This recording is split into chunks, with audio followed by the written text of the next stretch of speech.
I'm Henderson. Today we're in InterNACHI headquarters in Boulder, Colorado to discuss furnaces. We're going to be doing some basic examination of the basic types of furnaces. We're going to be talking about mostly Class 1 and Class 4 type furnaces because that's the most common ones that we see in general, and we have some representative samples of those here today. We're going to be talking about looking at these from a home inspector's point of view. So we're going to be following the InterNACHI standards of practice and looking at these. So it's not an invasive, take it apart, in-depth, exhaustive inspection of these. So, talking about our basic types here, we have the three basic types. The old natural draft units that are going away quickly just because they're old. We have an 80% version with a metal flue on it, and over here we have an example of a 92% high efficiency furnace. So we'll just start a discussion with the natural draft unit here, which is very typical of natural draft units. A natural draft unit does not have any active collection like we see with a 80%er or certainly a high efficiency unit. Doesn't have an active collection of the combustion gases forming in the heat exchanger. This passively, warm air in the heat exchanger rises, gets drawn into the diffuser box here, and air from the room is drawn into this because warm air is rising here. These temperatures here are going to be around 600 degrees on this. So it's going to be very hot. We're going to have a metal flue coming up here, and it's drawing in room air into here to lower the dew point of the combustion gases here to reduce the opportunity for condensation in our flue here. These units have been basically outlawed for quite a few years, and so probably the youngest of these is going to be in that 35, 38 year range, which is well beyond their normal working life. But for us as a home inspector, we're going to be looking for the obvious evidence of problems with it. We're going to be checking across the face of it for backdrafting, with whether you use a smoke test, a candle, or most of us are going to be using some sort of carbon monoxide combustion gas detector. And then we're going to be just looking for physical signs of a problem with it. On this one, we see rust along the bottom here. That rust doesn't come from the outside and go in, it's from the inside coming out. So that is a ding, ding, ding clue that we have a problem here, probably excessive condensation on the inside forming and coming through. Right there we have reason to call for an HVAC tech to do a further evaluation on this thing. And you know, the term that a lot of real estate agents love is certify it safe, and that's a good term. We can pull this guard off here if we want to and look inside the burner compartment. You can use mirrors and a flashlight if you like. Look around up there, see if you see evidence of cracking. But that's about as invasive as we go as home inspectors. Look at the quality of the flame. One of the little tricks watching the flame is you do your startup on it, the blower comes on. If we see any movement in the flames when that blower comes on, that's a good indication that there's a problem with the heat exchanger, a crack in it, and air movement through that crack in the heat exchanger caused the flames to change their pattern ever so slightly. I gotta say, not something I see very often, even with ones that furnaces that later prove that they have a cracked heat exchanger. But it is one of those little clues that we look for as it's operating. Also on these units, we'll always have the service switch somewhere out here on the wall, or maybe mounted to the furnace or something. Flip that off and make sure the burners go off at the same time the blower does. These older natural draft units, we want the burners to go off at exactly the same time as the blower. If it does anything different, that's going to be a defect that we're going to report in our inspection. We don't typically see blower door safety switches on these. The filter systems can be, similar to anything else we see, or they can be something kind of goofy with a basket filter in there or something on the older units. All these furnaces are beyond what we consider the typical life expectancy of a furnace. It varies from region to region. Humidity, environmental factors can influence the average age of a furnace regionally, but in general, that 25, 30 years is about the max we expect to get for a typical furnace. And all these are beyond that age at this point, just because they quit making them that long ago. You are not in a wrong place if you say this needs to be evaluated and certified safe by a licensed HVAC technician, in my opinion. Moving on to yet another version of a Category 1 furnace is the 80%ers. So on an 80% furnace, we have an induction fan here that acts as a collector of the combustion gases in the heat exchanger.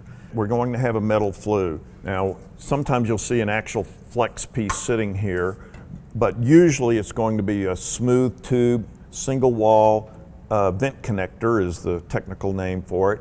Minimum 18 inches, except obviously if you got a ceiling here too low, you're not going to have room for it. Under ideal circumstances, an 18-inch flue connector going up here and then connecting with the rest of the flue running out.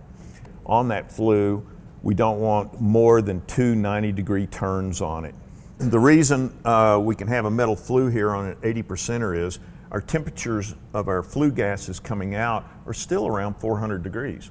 So very hot, warm enough to keep that condensate or the humidity in the flue gases in a gas form, and the warmth of the flue gases carry them out.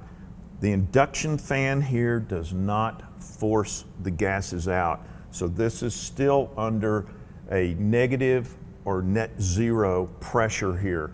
The induction fan only introduces the flue gases into the flue, and then the warmth of the flue gases carry them on out. So if we see evidence of condensation forming in that flue and running back through, or worse, rusting the flue out, that is a defect that we want to point out in our inspection. Another place to see that, and on this particular furnace we don't see a lot of it, but you have a little bit of staining underneath the induction fan right here, and that is condensate that has run down the flue and through the induction fan and leaked out. And some furnaces will see a lot of that. A lot is a concern. A little, maybe not so much. Because think about how warm air rises out of a flue. On a cold night, you can have thermal capping in the flue. So you get this cold air slug sitting in the flue in the attic or above the roof, for instance, and it takes a good push of warm air to get that cold air slug out of the flue. So that this warm air hits that cold air slug, immediately gets some condensation from that, and that condensate runs back down. Now if the hot air goes ahead and gets the rest of that cold air slug out and starts flowing out of the house, the warm air can re-evaporate that condensate and carry the rest of it out. But a little on a cold night might still run down and trickle out. If it only happens occasionally, we don't get too concerned about that. But if it's happening regularly, you'll see big staining here, often big staining in the flue, or rusting, and now we have an issue that should be addressed and corrected. And we let the HVAC tech decide on the correction, but we want that any condensate in our flues controlled. This is not a condensing furnace. It is not designed to have condensation, or at least excessive condensation, running through the flue. So we also have ported burners here. We see a little bit of rust on the burners here. You see a little touch of color there. In general, this is not considered a defect. So this isn't something that we're going to call out for a correction or evaluation. Heavy rust, flaking rust, that's a different story, but a little bit of color there, not a concern under normal circumstances. You might well want to put into your report a photo of it in observation that you saw it, but not something that requires some sort of further evaluation by an HVAC tech. We have a much more efficient system set up here. We have a different heat exchanger in it than we'll see in, this is a tubular heat exchanger here, more efficient than the clamshell heat exchanger that a natural draft typically has. That's how we get to that 80% efficiency, and our temperatures here in the flue are going to be less than our natural draft system, but still high enough to get the flue gases out without being under positive pressure that we see with a Category 4 furnace, which is a typical high efficiency unit. And then so on these, remove the cover, which is, so the two things that we do as home inspectors typically remove the covers, look inside. In this case, we see a missing blower door safety switch, so oops, that would be a defect for us. And then we're going to take a look at the blower, try to get an angle, whether you use a mirror or however you can, get an angle on the blower and look at the fins inside and see how dirty they are. Dirty fins can affect the performance of the unit and the efficiency of the air movement out of it. A very dirty blower can reduce airflow by 20%. But how do you know it's really dirty? I look for texture in the dirt. A little light coating of dust on the blower fins, that's kind of normal. Probably not, maybe could use a cleaning, but it's not desperate. But if you see texture in that buildup of dirt, lint, hair, whatever it is, on the fins, now we need a furnace cleaning. And one of those things that we would recommend as a home inspector. We may also note the efficiency of the system, whether it's a high efficiency unit or an 80% efficient unit. And by the way, natural draft units are typically going to be 70% or less. So over here we have a 92%, and this one's going to be our Category 4 example here because the flue gases are under positive pressure on a high efficiency furnace. The reason is a high efficiency furnace is trying to collect every bit of heat it can from the combustion gases. So unlike our natural draft unit over here and our 80% unit over here where the flue gases are running 400 to 600 degrees, over here typically under 100 degrees. These flue gases are just warm and don't have sufficient heat in them to keep humidity in the flue gases in a gaseous form, and so we get condensation here. The system is designed for condensation and designed to control that condensation. Even in a low humidity environment like we have here in Boulder, Colorado, we'll have tremendous amounts of humidity in our flue gases because the two main byproducts of even complete combustion of fuels is water vapor and carbon dioxide.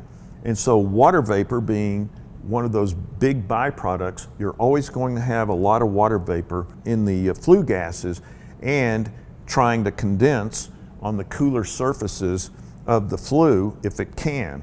Because they're already at around 100 degrees as they come in here, or less even, you're going to get condensation, period. Whether it's a cold day or warm day, you're going to get condensation. So it's very typical to see a PVC, sometimes an ABS, flue on these. The manufacturers in America allow either one. In Canada, they do not allow ABS for you Canadian inspectors. But in America, PVC and ABS, which is black, are still allowed. We know it immediately as soon as we see the furnace that we're dealing with a high efficiency unit because we see the plastic flue on it, whether, again, ABS or PVC. So ding, ding, ding, we know immediately. So the things we're looking at with our high efficiency unit, and this is kind of some of the basics that we do with any furnace. We take the cover off. So as you know, in our SOP, we're doing visual inspections, but there is still some limited opening up of things. Obviously, we take dead front covers off of electric panels, typically, to look at those. And on furnaces, we take covers off to look in those. So these are little places where we kind of go slightly beyond the SOP just to see what's going on. So we're looking at the basic components here of this unit, this being a brand new unit. We're not going to see many defects in it. We're also going to pull the blower door cover off while we're doing this. And we pull it off and we see some of our basic features here. The two terms used to describe these furnaces are condensing furnace or high efficiency furnace. The two terms are interchangeable. So since many of the features here are similar to what we see on an 80% unit, let's discuss some of the features we see here. This is our induction fan, except on a 90% unit or high efficiency unit, the induction fan is collecting the combustion gases from the heat exchanger. Because we have a secondary heat exchanger in here, we have flue gases at far lower temperatures than our other two furnaces. So because of that, our induction fan here has a different purpose than we see in the 80%er. It's doing more than just introducing the flue gases into the flue, it's actually pushing them out. So that's what makes this a Category 4 positive pressure appliance.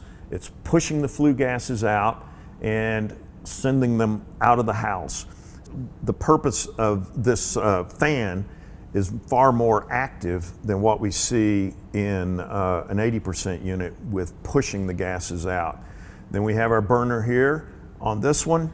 So some of the other features, our pressure switches here. We have the regulator over here on it. And then down here, we have the IFC, Integrated Furnace Control Unit. It's always a little circuit board looking thing. It's a mini computer type. And then of course, in this case, it's sitting on the blower. And then these rubber hoses over here, which is something different from the other units. These are for controlling and collecting our condensate, which we expect to have in this unit. And it's normal to have the rubber hoses collect that condensate, direct it through this collector here, down, and then out of the furnace into whether a floor drain, sometimes to the outside of the house, sometimes a condensate pump, any of those things. But we always want that condensate controlled. As far as some defects that we'd be looking for, one of the big ones is, again, condensation not being controlled. Ever look in here, see excessive rust, see water buildup? That's a defect that we're going to call out because all condensate should always be controlled. One more word about condensation in furnaces. It's not distilled water. It's acidic. It's like diluted vinegar, but inquiring minds ask, why is it acidic? One of the trace products in fossil fuels, and we're talking natural gas, propane, heating oil, is sulfur. And the refining processes for making our fuels, it's just not cost effective to get all the sulfur out of those. So we have trace amounts of sulfur. That sulfur in our water vapor and our flue gases causes them to be slightly acidic.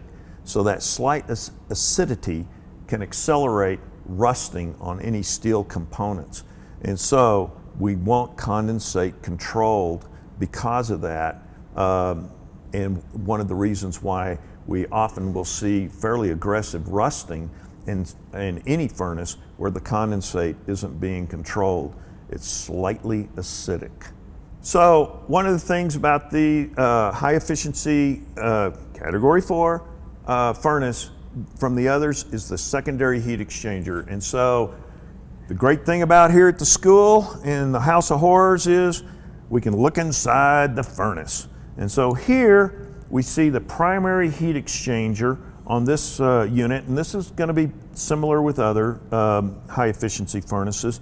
So we got the primary heat exchanger here, But what separates this from the 80%er is down in here. That radiator looking thing at in the bottom of this one is a secondary heat exchanger that is collecting the last of the warmth from the combustion gases that it can, that makes this jump from an 80%er to a 90+% furnace.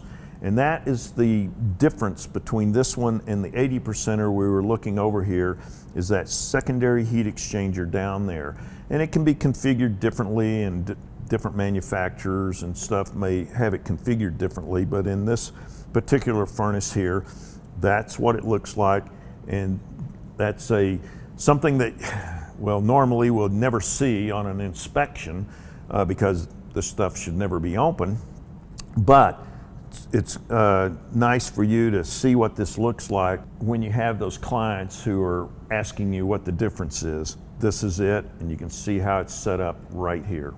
So one more thing that I want to show you while we're here is we have another high efficiency furnace that was defective. And let's walk over here for a second, and here we can see some defects. And so while this furnace has a cracked heat exchanger, here, when we look in, we see this rust down here at the bottom.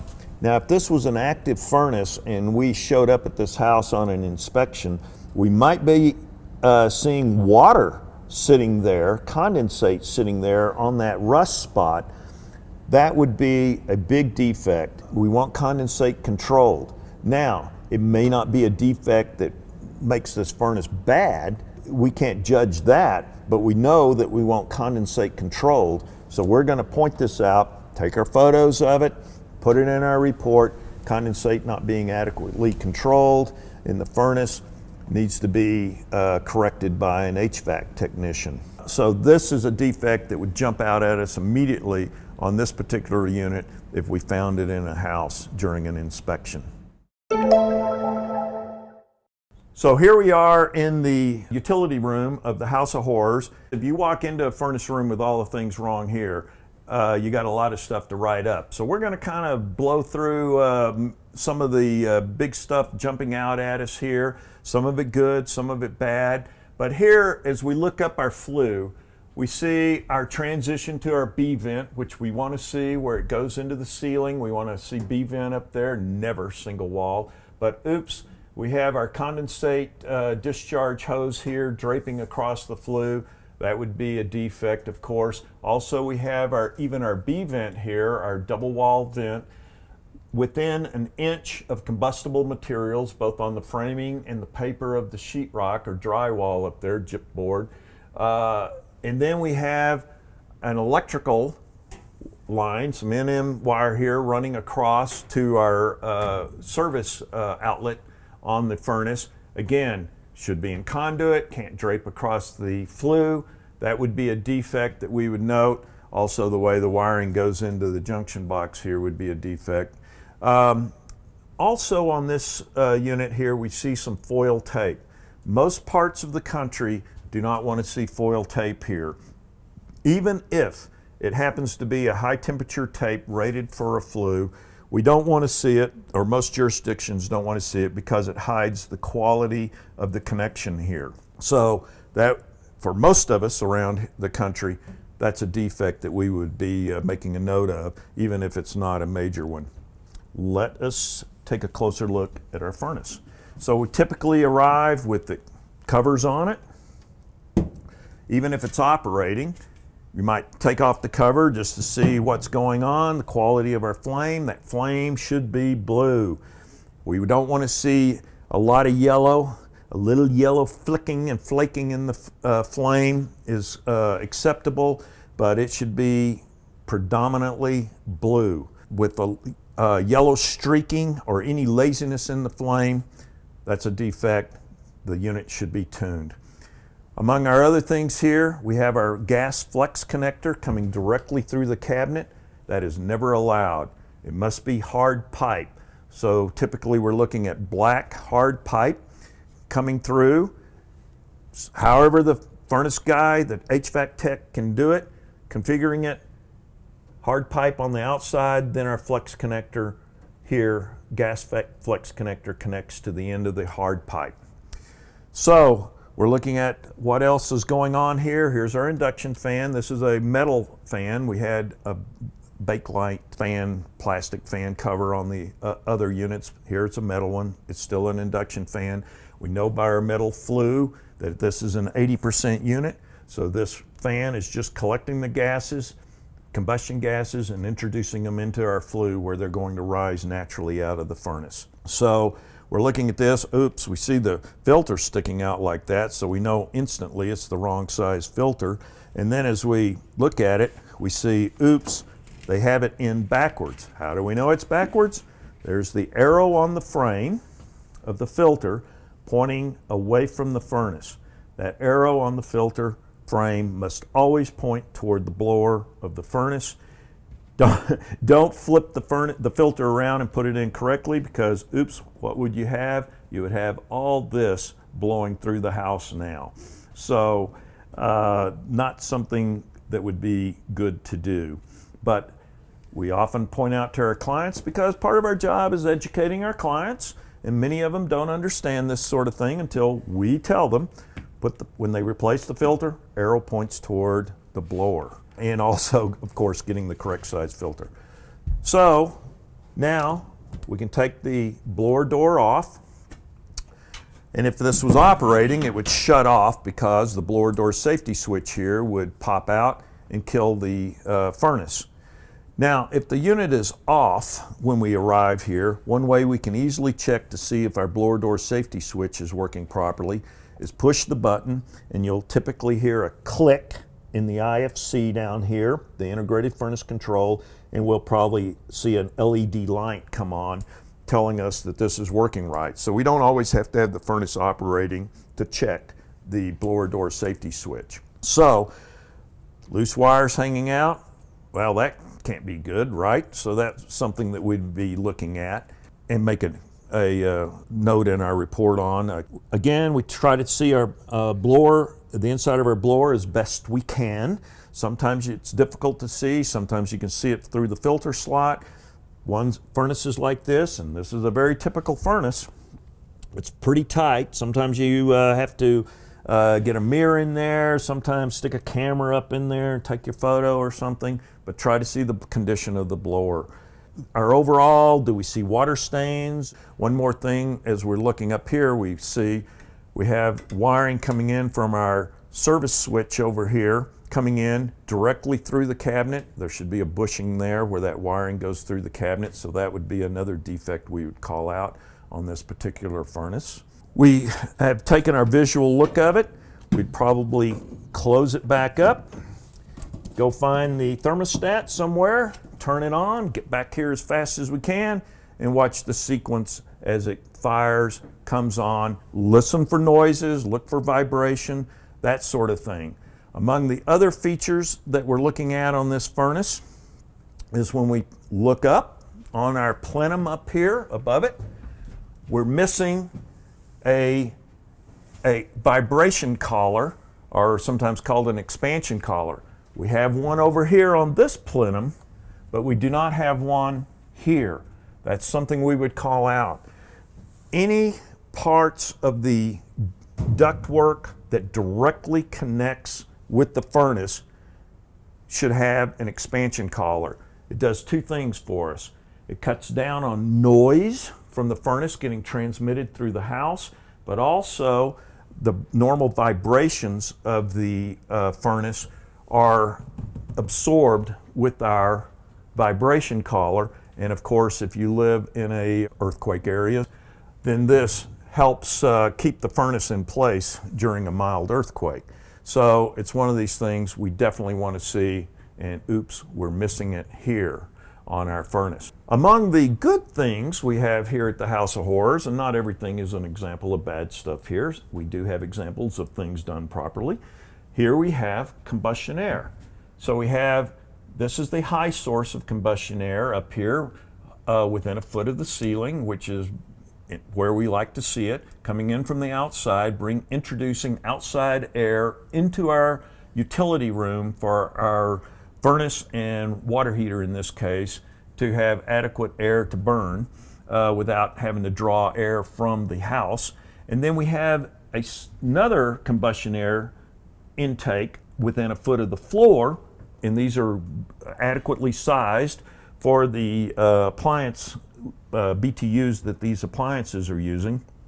And so we have a high and a low, which we want to see, and the purpose of a high and a low one is to create a passive convection cycle or airflow between the two, so that we're getting active combustion air coming in for these appliances to have, so they're not relying on house air inside the home and can get what they need from the outside. Look, this affects the overall energy efficiency of a home, but it's a trade-off that we're willing to make so that we have adequate combustion air for these appliances. So one more thing that is wrong in our house here is a return air is sitting here, not only in the same room with the furnace, which we don't like if we can avoid it, but also it's within 10 feet of the furnace. A return air source must be minimum 10 feet away, with the idea that it reduces the opportunity to create a negative air pressure in the room and possibly cause backdrafting.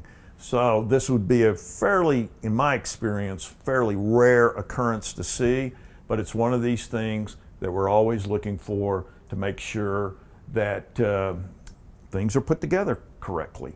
And we would want the combustion air ideally in another room, if it has to be in the same room, more than 10 feet away.